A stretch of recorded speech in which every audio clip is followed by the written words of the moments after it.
Good morning, everybody. Happy New Year. This is your girl, Maria Tolbert, the founder of the Rose Colored Movement. And as you see, we're in a new home now. I am now going live on Facebook and YouTube instead of Instagram. Had to make a couple changes for the new year in order to reach a broader audience. So I'm very thankful for those who have traveled from Instagram with me to Facebook and YouTube. If this is your first time tuning in to a Self Care Saturday, let me tell you a little bit about myself and my platform. So, the platform is the Rose Color Movement, and it's all about seeing your life in a promising light. I've always been one to try to stay on a positive track, be positive about my life despite circumstances that are going on. But that innate personality trait was put to the test when I was diagnosed with breast cancer, not once, but twice in a 2-year period.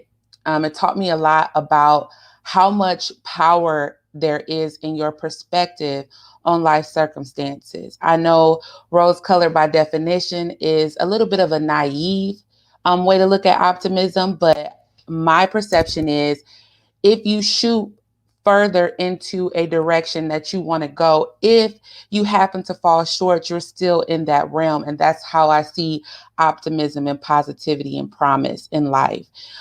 So that taught me, like I said, my diagnosis taught me that you are in control of your perception of things, because there were two things going on. One, I had a fight that I needed to do, and I needed to get my perspective in line with believing that I could win. But in the happenstance and the reality that I didn't want to live the rest of my time out in a pity party or a negative state of mind. Makes sense, right? So we have to be in control of how we're looking at circumstances. It's definitely rooted in reality, and that sometimes those steps or those lights that we're focusing on is very small or hard to take or end up being just baby steps. But I know through promise of continuing to build that momentum and that movement in that direction gets you closer to the life that you want to live. So you have to think about it in the perspective of serenity prayer, where there's some things that are going to be out of your control, but don't expend energy and time in those things. How about focusing on the things that you can change and the things that you can move up or take up that notch? That's what the Rose Color Movement is all about. And so Self Care Saturday came out of that because I wanted to meet everybody where they were in their respective journeys. That's going to look different for everybody, wherever you are and whatever you're dealing with. That's going to determine what you need for self-care. So we talk about everything here, from relationship stuff, mental health, physical health. We talk about career things. We talk about budget and credit. And we just talk about how we are going to do our best to level up in our life. So if you are now just tuning in for the first time, I want you to get ready for a ride, because we have only optimism and positivity here. We're real, we're entertaining, but we want to make sure you walk away with some nuggets of inspiration and enlightenment. If you happen to have a story or own a business or want to share, I would love for you to come on my platform. If you know someone, invite them to contact me on any of my platforms. I'm on Instagram, Facebook, and YouTube now, all under the Rose Colored Movement. And you can email me at rosecoloredmovement@gmail.com, because I would love to bring you on and talk about what you have to offer people. We're all just walking, living, breathing inspiration, and I want to continue to share our stories. So today is the very first Self-Care Saturday of the new year, 2021. Woohoo! And I will continue bringing you that content that I was just describing. This first guest of the year happens to be someone very special to me. We are first cousins, but outside of that, and the joy of just bringing my family on my platform, my cousin, Dr. Angela Draper, is a very experienced in the education field. She has 15 years of experience. I actually was chatting with her last night about all of her experience, and that 15 years was broken into 4 years of being an educator in first, third, fifth, and sixth grade. She also has 2 years experience as a No Child Left Behind specialist. She also was a literacy coach, a dean of instruction, and has 7 years of experience as a principal. So, all of that knowledge and expertise that she's built over those years inspired her to create her platform, the Virtual Podcast, the Virtual Principal Podcast. And on that podcast, she talks about all the struggles, successes, and scenarios that school leaders find themselves in. Her goal being to inspire leaders or aspiring leaders and those who are already in leadership and education to take their career to the next level.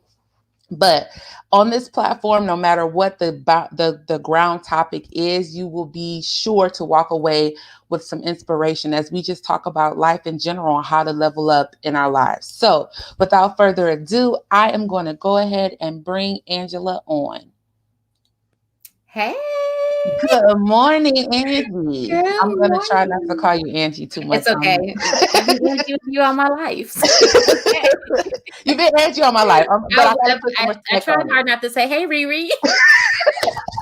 And see, for those who are watching who know me, they may not know me as Riri. I was having a conversation and people were like, Riri, where you get Riri from? I said, listen, it's my name, okay? Put some respect on it. So I'm going to put some respect on Dr. Draper because that is a big accomplishment. And I'm very proud of all of the things that you've been doing in the education field. So I gave a little bit of an introduction on what your experience is, but I would like for you to put it in your own words. Can you tell us what your journey has been in the education field?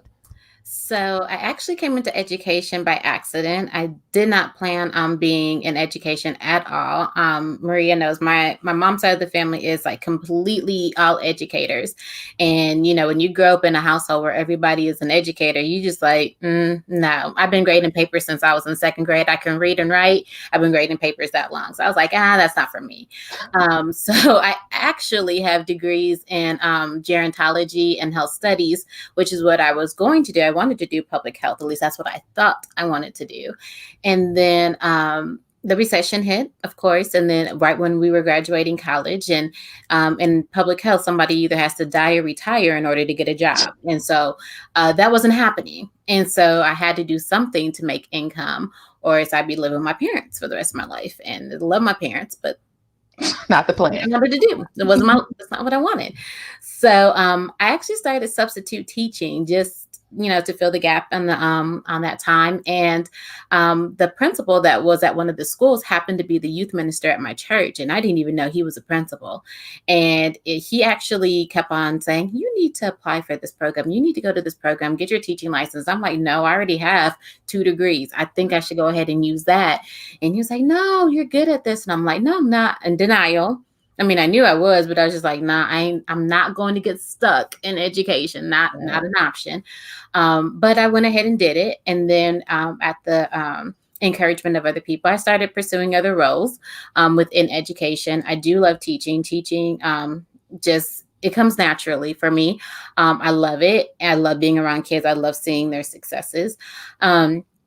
But then I started realizing that I could help adults, help kids, because there's sometimes a gap there too. That every adult is not a good teacher. There's this mindset that anybody can be a teacher, and that is not true. That's I agree. that's why we have some of the issues we have in education right now, because there are programs out there. They're like, "Oh, you have a bachelor's degree, come on, be a teacher." Nah, buddy, that doesn't work. And so you have to train up those people to do the job correctly. So, you know, I like to fill that gap. I don't want to be that person to let people just slide by or think that teaching is a easy job that you can just, bide your time with, collect a check, and good luck, kids, next year. Right. I don't live like that. I can't live like that because I know that those kids are having lifetime impact by being underneath the care of somebody that does not care. Right. So that's what I do. So I've been a principal for 7 years now. This is my 7th year. I've been a principal in New York. I lived in Syracuse, New York. That's where I started my principal career.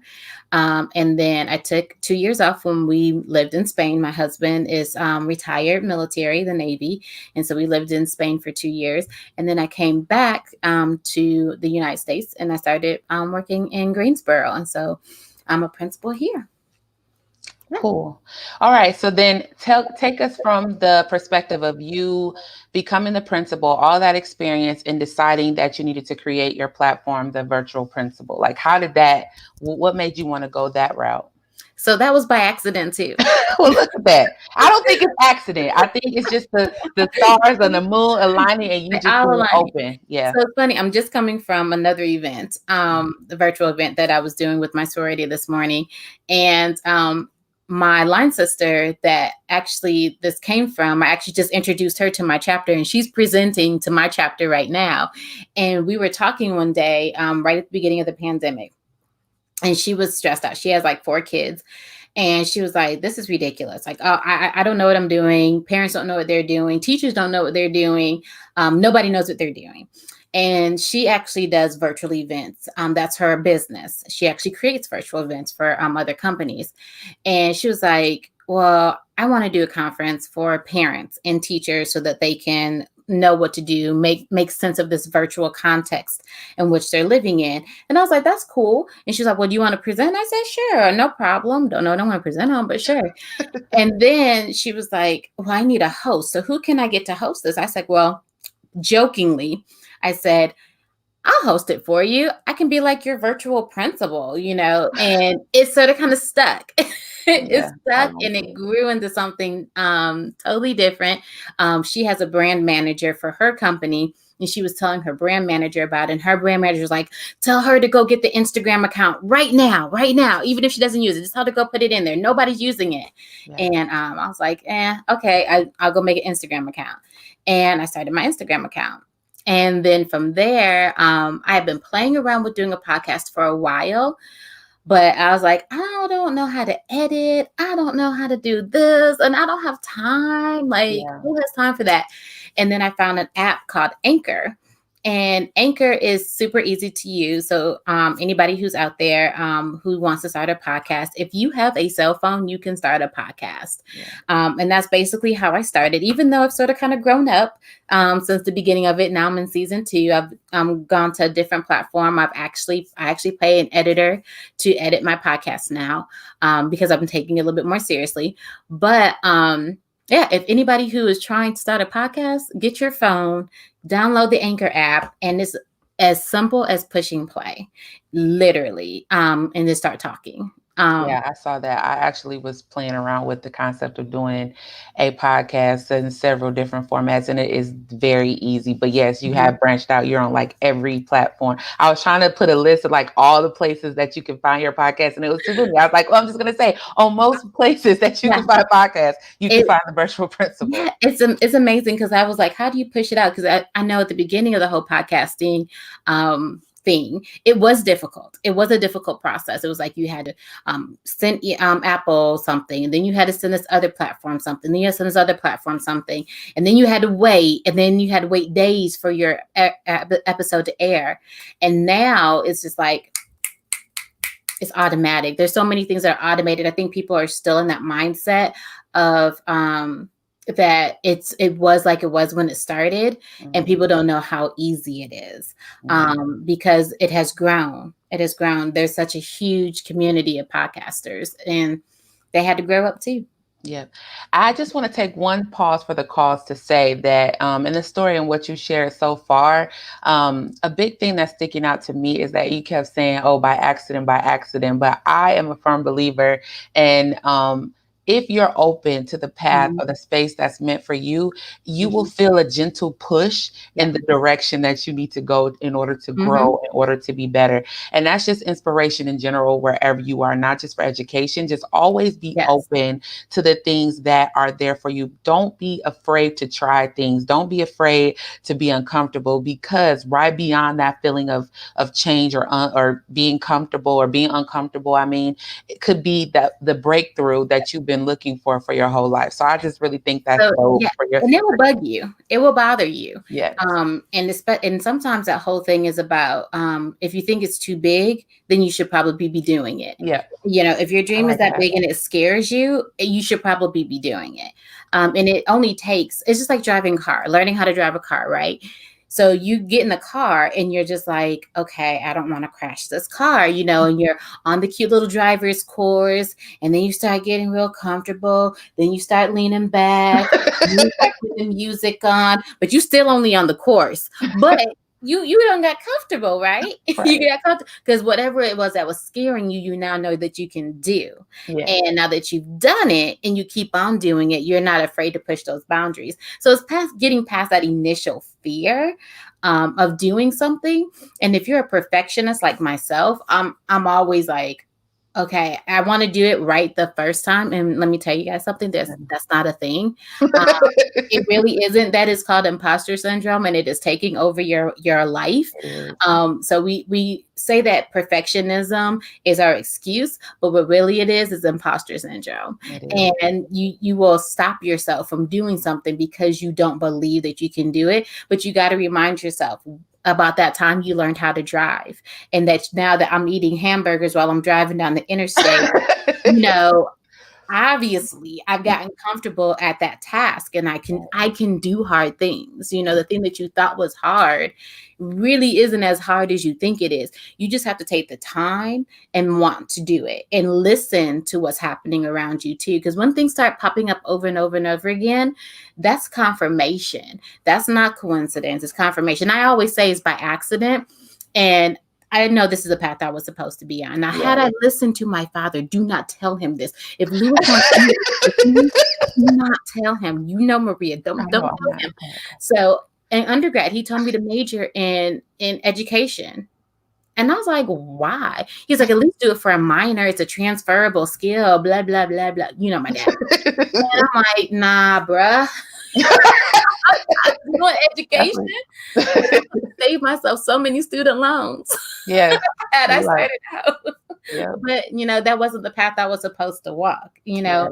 and I learned so many things along that path that I have been on. It was purposeful. And I do use those skills that I have in my other degree for that purpose. And it's informing me now in how I work in my school building and how I work on my podcast.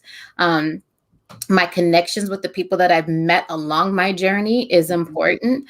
It's just, like you said, it's not by chance. It's not, I know my path is definitely God directed, and that's, I always say it's just by accident, because that it's just, I fell into it. I really feel like I fell in, that was the feeling of the situation that I fell into it. Like it wasn't purposeful. It wasn't intentional on my behalf, but it was intentional on his behalf. So there's a difference. And sometimes it just feels like I fell into that. Like the dominoes don't fall just because your dominoes fell the way they were supposed to fall, and it wasn't by accident. Yeah, I have said before, in moments where I am trying to, on my own will, be a part of some type of career path or whatever, I always feel like I am in an Edgar suit. I don't know if you watched Men in Black. And then that alien in the Edgar suit, and it just felt like I don't know why I can't quite relax or get comfortable or feel free in this role. So I have a background in accounting, been doing accounting the whole time, but always never feeling quite like, I know this is not for me. But I listen to other things like, well, I can make money from accounting. Everybody needs accountant. But then the growth and the greatness and the success that I personally know I am capable of would not be attained in that field. Yeah. So I am, creating this and trying to put myself out there in different ways that I know is innately for me. You start to feel like, oh, I took that Edgar suit off and I am living and breathing in skin that is for me, and I feel comfortable. It's like you said, that uncomfortable feeling does not last long. It is more in your mind, and that fear and that imposter syndrome that you're suffering from, that's telling you that you're not, like, what do you have to offer? I mean, somebody else is already doing it, but that's just it. You are the unique key to it. Now, I'm going to get back on track because we're supposed to be talking about education, but that leads me to this other point of something that you said earlier about the programs where they were helping people transition into the education field if they had other degrees. And we were kind of talking about that there is a art to education, and you can't just I mean, you can innately have skills like we were just talking about that would make you a better educator. And it Mhm. probably allowed people like myself, if they were in something else and wanted to transition to education, kind of create that path. But what do you suggest for people who took that route? What are some things that they can do in order to fill in the gaps of just having the degree and doing the classes? But how do they get themselves up to par as far as being a successful educator? Okay, so number one, I actually did that. I went through an alternative certification. Hmm. Okay, so obviously it works. It does work, Right. but the difference is your motivation. Hmm. I don't care what you could have gone through a regular teacher program and True. still be a horrible teacher. It is literally about motivation and in your intent. What is your intent in doing this? And I'm going to say that the best thing you can do if your school offers a coach, get and listen to feedback. That's Feedback. number one. Because if you cannot receive instruction, you will not be able to move forward. I think somebody just asked me what was my motivation and my intent. So I have a personal mission statement. My personal mission statement is to lead with courage and love. And the reason for that is that I have to make decisions that people don't like, right? And it's usually the adults because my decisions are in the best interest of children. Hmm. Okay, so my motivation is children. My intention is to make sure that they have the best possibility outcome for life possible.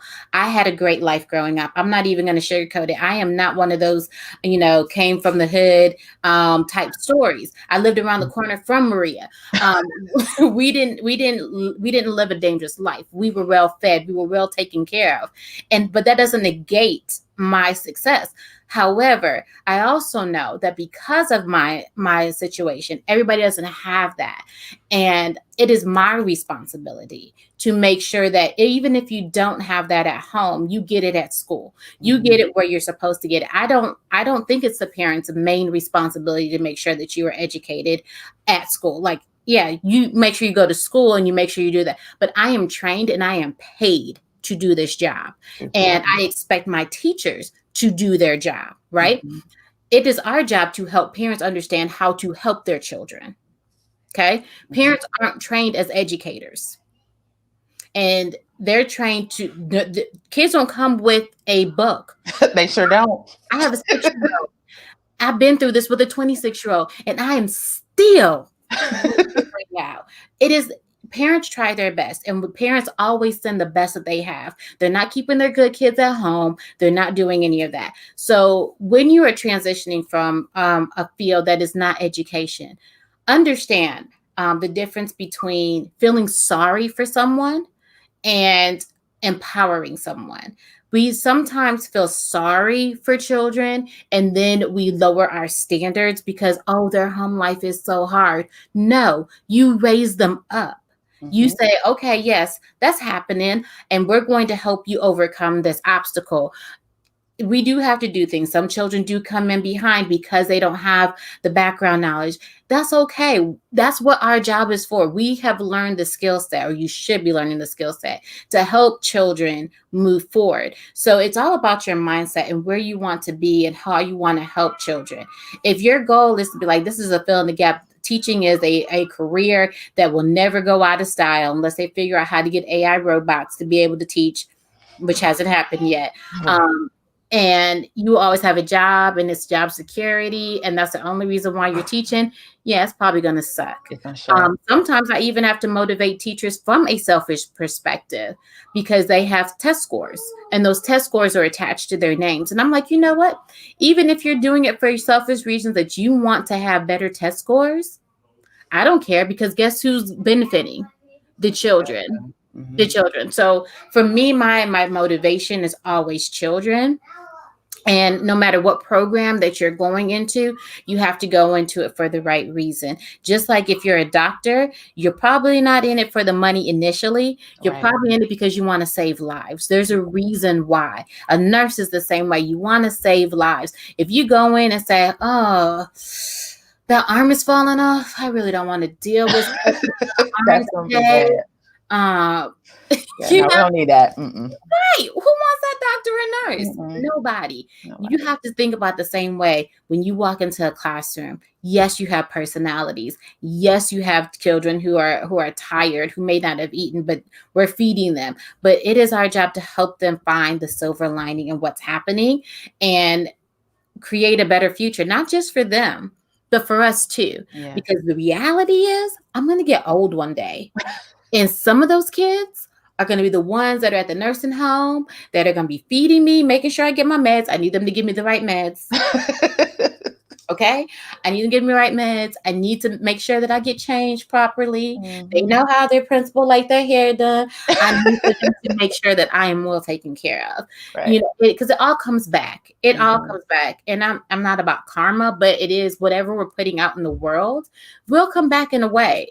And you have to know that if you take care of people now, the world is going to take care of you. Somebody's going to take care of you. I believe in that. I Um, believe in that. yeah, so that intention and motivation, Miss Parker, it definitely has to come from inside and doing what's best for children. That's what you're as an educator. That's what you should be focusing on. There's a lot of negativity in the education world right now because these people want me to go back to work. Yeah, the doctors went back to work.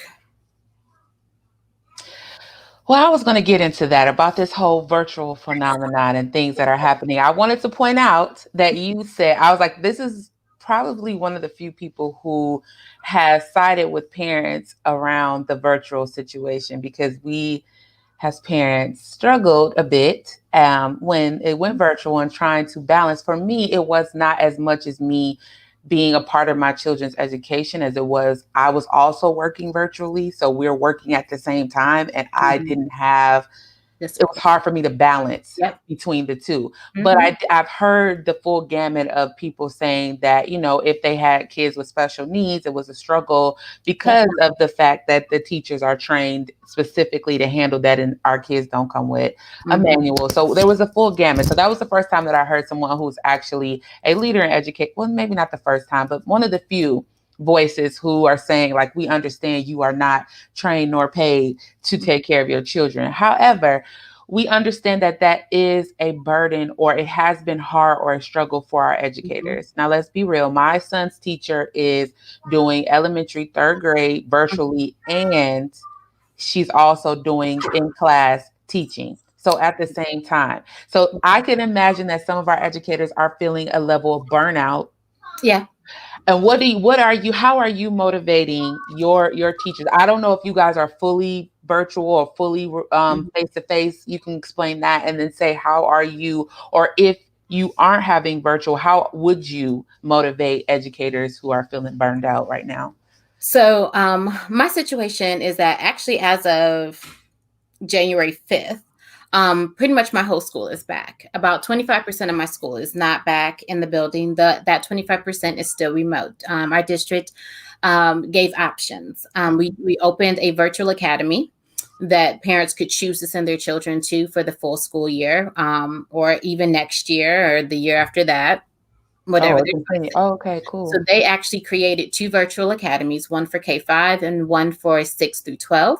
I like that. And they also created a remote classroom if your staff could handle it. So it was all about staffing plans too. So I'll use my school building as an example. So I have 5 classrooms on each grade level, and one classroom on each grade level is a remote teacher. So the students that come to my school that did not enroll in the virtual school for this school year only, they can still be a part of my school just remotely. Okay. So 25% of my school is pretty much online. They're still online, but those teachers come into the school building. They teach from the school building.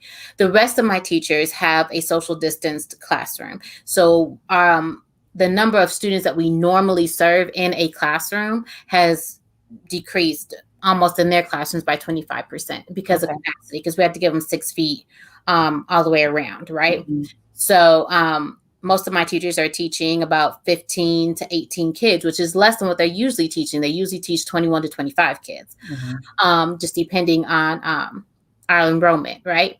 So one of the things, it's hard to motivate people. One thing I have to remind people, it's not a motivation, it's just reality. Yeah. You're getting your full paycheck and your full benefit, and you're teaching less children than you normally teach. Right. Just being honest. Reality. So technically you got a pay raise because you're teaching less students than what you normally teach. That's number one. Number two, the schedule is different. At our district, we actually reduced the school hours, the number of hours a day that students are in the building. So that should be a motivator. If you're a remote teacher, you're basically teaching online, whole group about 2 hours, and then you set up small groups. So the amount of time that you're spending with students is also decreased, because you have to think about the amount of time that you're spending online and the wear on your eyes, your mental health, the Zoom drain. We don't use Zoom, we use Microsoft Teams. But you have to consider those things. So for me, when I'm trying to motivate them, it's not motivate them to do the job. I just try to provide resources. I'm a teacher's principal. Okay. I like it. I still like to teach. I go in the classrooms and I teach. I learn what the teachers learn. And if they don't know how to use a tool, I'm going to go figure it out. I have a team of coaches that we work together, and I tell them, hey, you have to learn these tools and you have to teach online and you have to figure it out too, because we can't support teachers if we don't know how to use the tools ourselves. Good point. Right. It's a learning curve. And luckily, I have been blessed with a brand new AP this year who happened to be a digital coach in her previous career. So that is a blessing in and of itself. And so now I have somebody who is already familiar with the digital platforms and can help teachers make engaging lessons and things like that. So I actually do an instructional challenge every month with my teachers to help them up their skills. So I will choose a platform or a tool, and I will give training on that, or my AP will give training on it. And we were like, okay, now that you have training, we need you to do this at least 2 times a week in your classroom. We're adding to your digital toolbox. And then even if they're face-to-face, they're encouraged to use those tools, because now all of our children, except for our 4th and 5th graders, we're still waiting on their devices. By the time the school year ends, we're going to be 100% one-to-one. Each kid's going to have a device. So, which, probably should have happened a long time ago. Anyway, just another story. Sometimes the pandemic pushes you to do things that you probably wouldn't have done for almost 10 years. Definitely did. Makes it happen a lot quicker. All that red tape goes away all of a sudden. Happening in regular jobs that we're saying that they couldn't go remote.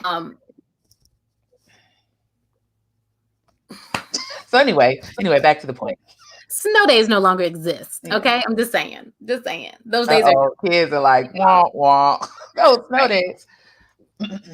Kindergartners will never know what a snow day is. They're like, what? What's a snow day? Snow day? No, that doesn't happen. We just had a snow day. What it would have been a normal snow day, and they were online Friday. So I'm like, oh, y'all not at school tomorrow? All of us, just go ahead and get online. Like, we're going to continue to learn. We're going to continue to learn. Pandemic. I always text my husband when I find out it's going to be a snow day, because I find out, of course, before everybody else does. And I'm like, Josie doesn't have school tomorrow.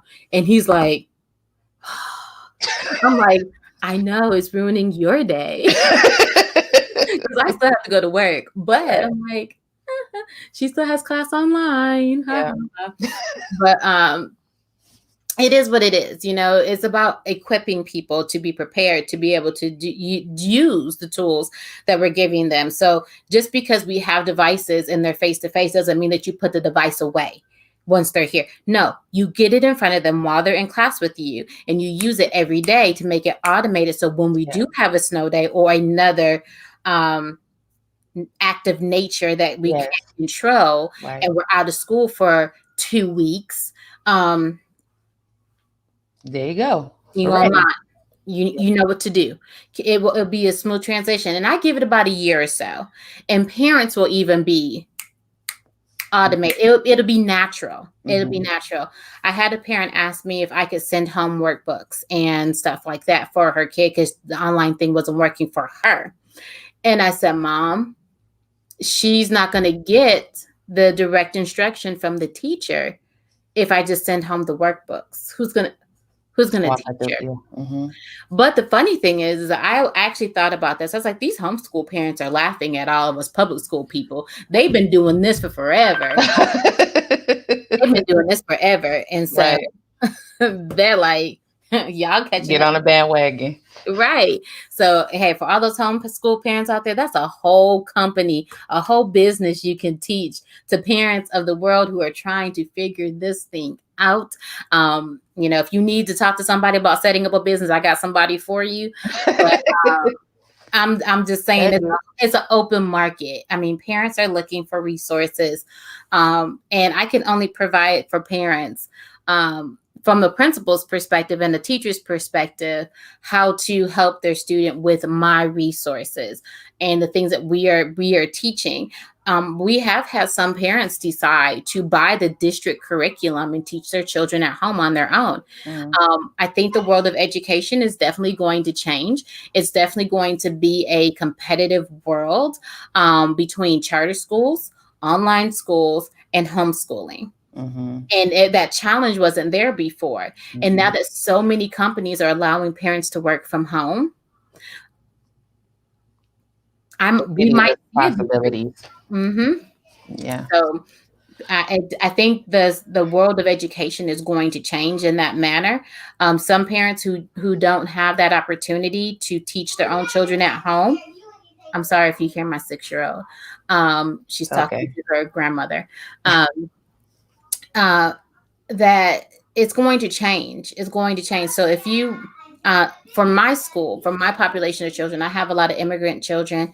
And then I also have some children who are, of course, native to the country, but their parents work at a chicken factory an hour and a half from my school building. So Homeschooling it's is not going to be an option for them. yeah. However, public school will still be an option, but for other parents, it might be homeschool. Homeschool may be something that they can do if they're working from home, or an online school would be an option. So I can almost guarantee you within the next 4 to 5 years, you're going to see more online charter schools starting to pop up. And that's going to be an option. I wonder. I like the options, right? Because everything is not a one-stop shop or one size fits all. I Right. understand that. I get that. So I'm glad that that is happening.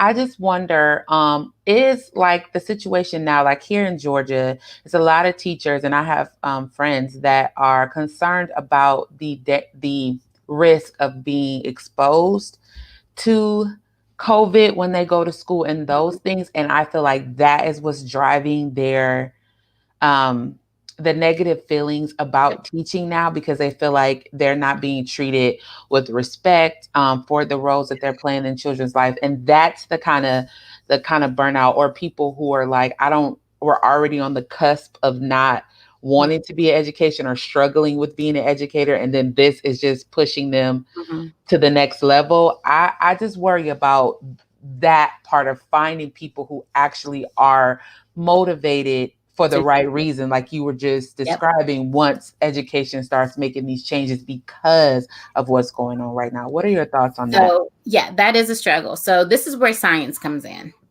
right? Um, in elementary, so I'm going to explain the way my district is handling it.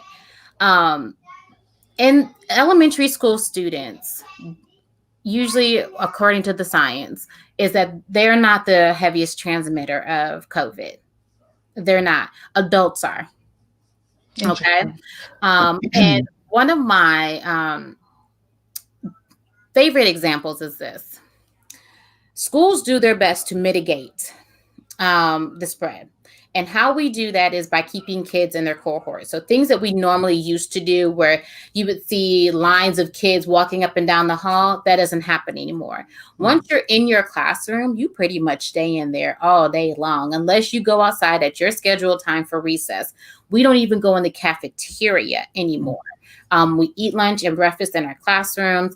Your specialist for coming to your class, you don't walk down the hall and go to another classroom for that, unless it's PE or piano, because we have a piano lab and we just can't move Oh, that's pianos. cool. Yeah, it's really cool. Mhm.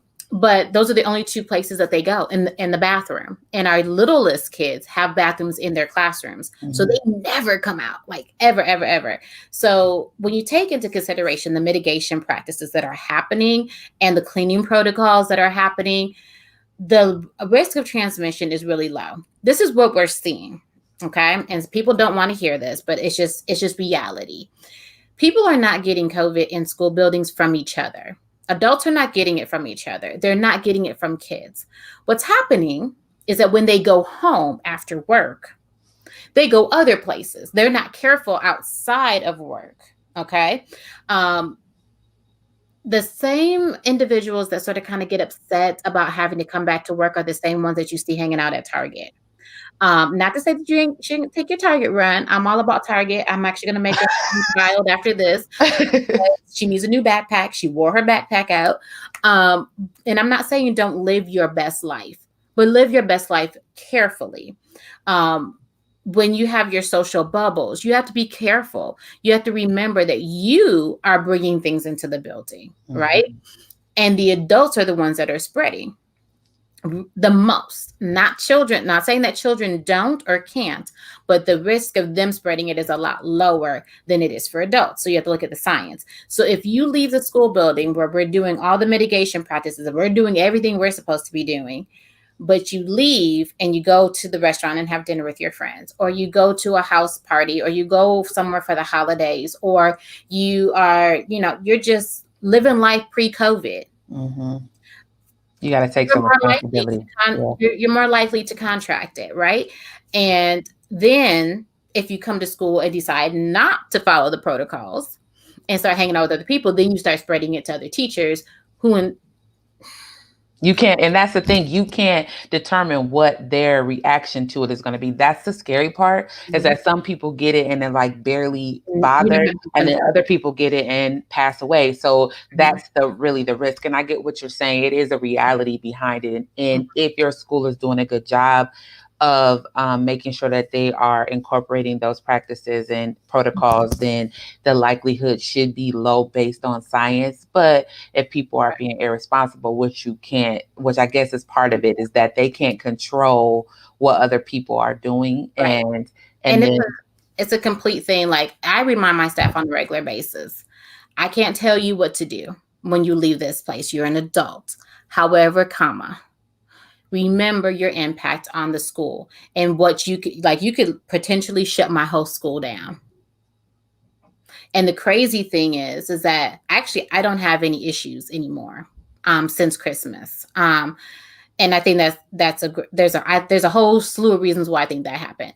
But prior to before we had our children back, I had case after case after case, and they were shutting my building down every other day, and we couldn't figure out why. But the thing is, they were like, "Well, are they getting it from each other?" And then when we went back and look at the documentation, they weren't getting it from each other. It was what they were doing outside of school. mm, And once I kept on telling them, you this are is how you're impacting my building. mhm. Like it's not what we're doing in the building, is what you're doing when you leave the building. And so I can't and if you're married, it's an impact to that. Your husband goes to work, your spouse goes to work, and you get it from there. And I'm not blaming anybody. I'm not Right. upset about it's just it is what it is. But it's nothing to be upset about. In that fear factor, we can't live in fear. Well, I am an instructor now. So I transitioned into a new whole career recently in October. So now I'm an instructor at my job. Yay. But but with that being said, I saw where I work where there was issues with transmission in at workplace. So it's not just education. Mhm. If people are not making good choices, Choices. I have to go in the office. I had to wear a mask. I had to make sure that I was keeping 6 feet, cleaning Mhm. and washing my hands also. And then you're saying to me that the adults are the ones to blame, and those are the ones that I work with. Oh man, maybe I should go into education. Anyway, no, no, I'm just kidding. I'm just kidding. I But like no, my job. seriously, it's not and I'm not blaming the adults, but it's just science, It's a right? It's just reality. science. Yeah. And when you look at the patterns that are created, and that's what I would definitely encourage parents to do is look at patterns. Hmm. Our district has a data board that they put up of the number of cases. I love our superintendent; she's very thorough, and she makes sure that everybody's well informed. And communication is another thing. If there's a high communication between your school and your families, you should be able to reduce that risk and that fear and that all the time. And I will be honest with you, kindergarten was the first ones to come back, thank God, because my little one's in sixth grade. And I mean, she's 6 years old and she's in kindergarten. Yeah. um and kindergarten parents are already on 10, right? Hmm. Because it's kindergarten. But when they got used to our routines and procedures, their nerve level was like, oh, We okay. can do this. Yeah. And everybody's saying is the kids ain't gonna keep their mask on. Kids keep their mask on. The adults don't. I know I hate my mask, but I keep it on. I keep it on. But right, though, I don't have to worry about kids. If I see a little kid with their little mask down here, I just do like this, and they pop it up there, and it's over. I don't have resistance to change. Like everybody went to the negative. What if kids do this? What? Yeah, they Kids did. are fine. If you tell kids what to do and you tell them the expectations, they are fine. They're Mhm. like, oh, okay, mask on, okay. You know, Josie has only been in school. She went to pre-K last year in her same school. So she's only known a half a year of normal school. And now she's in with a mask on and she's like, where's my mask? Where's Yeah, my mask? it's just a part of it. You're right. You're It's, right. it, I It's us. Adults will impose thoughts, fears, beliefs on our children. We Mhm. are the ones who can control the thought process, but we don't realize how much power we have or influence we have Yeah. over our children. I don't want to stick and talk about COVID too much because Yeah. I do want to just get some advice Mhm. for educators. But I'm glad that we had that conversation because it's really real from a parent perspective and from an educator. And if you are struggling with that, just a little, some ways for you to think about it differently. And maybe if you change your perception and like we were just talking about, rose colored movement, promising you got to change your perspective on things that it can help you deal with what's going on and know that you are not alone, that everybody's is dealing with it, but you're getting a paycheck and you need to. Okay. Mhm. But anyway, so back to what I want to say before we get out of here, because it's kind of time is dwindling down. I feel like it's 48 minutes in. I didn't even realize we've been talking this long. But for educators who are okay, so you seem like a really cool principal. Like I feel like if I was an educator and I wanted to get some development feedback, I'm trying to figure out what to do with my life, I would feel great coming to talk to you. But everybody doesn't have such a great principal. So if you are an educator who is wanting to do something different, not happy with your circumstances, want to change grade levels, whatever it is, wants to make some changes in your career, and you are struggling with your administrative, like your leadership in your school, what advice is the only answer? You got to switch schools. What advice do you have for people who are trying to make those kind of changes for themselves? Okay, so the world is changing, right? Yes.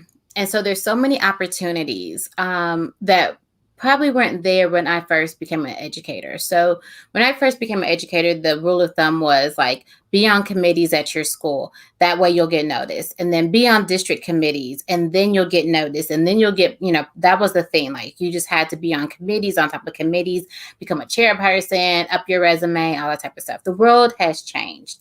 And I will say, but the principals that I hang around, I consider myself to be around some really cool principals who are sort of kind of innovative and new. You really don't see too many old school principals anymore. Where when I think of old school, I think of the ones that were the football coaches, and Yeah. you know they just happen to be a disciplinarian, and that's how they got their job. Yeah. You have more instructional leaders now than you do disciplinarians, and most of us are trained in restorative practices and things of that nature. However, I would say and I encourage my coaches to do this because I see their potential, and my teachers who want to be coaches. Instagram and Facebook and all that is the place to be. But you got to do it right, right? Getting noticed is about creating a profile for yourself, a brand basically for yourself. I have the virtual principal, right? I have the virtual principal Instagram and my podcast. And it definitely is about how I lead as a principal. But if you're a coach and you have a certain way of doing things and you think that other people can benefit from it, the best way to do that at this point in history is to be on social media. And it sucks because some people are like, I don't like social media. But my thing is, if you can stand in front of children and talk, you can stand in front of a camera and talk. Pretty much. Just talk, just do what you do. But social media is one thing. I feel like it's like the new resume because everybody's going to look at your resume and you can do whatever you want on paper. But until we see proof in the pudding, That's a good point. that's sort of kind of where I go. So when people apply to work for me, I'm straight looking at your social media because I need to know what is your mindset around children, and it'll tell. Like I can tell who you are from your post because some people don't. They're just Very open. yeah, and even about by how people post on your own post, like if you don't respond to something that you know is like left field, I'm like, interesting. You Yeah. let that sit there. Like, I'm just watching. Not saying that that's who you are, but I'm watching who you're friends with and what they're saying because usually you don't hang around people who you don't have alignment with, like your values and your morals don't align with, right? Unless they're related to you and you have no choice. But um the other thing is that you do your resume thing, but you have to be vocal. Even if you don't feel like your administration is the best, realize that administration number one is imperfect. For some reason, people think that principals shouldn't be Have who they their are. own things. They're not Yeah. people. I had a teacher tell me this week that she's worked for me for 3 years, and she did something, and she felt that I felt a certain way about her because she did that, and I was like, no. She's like, well, I've been looking at your facial expressions. I was like, do you know what goes on in my head as everybody is talking to me? I am solving 53 problems at one time. So if you're talking to me, I'm trying to retain what you're saying to me with hashtag COVID on top of that. So you're looking at me from right here and you think you can tell my whole facial expression.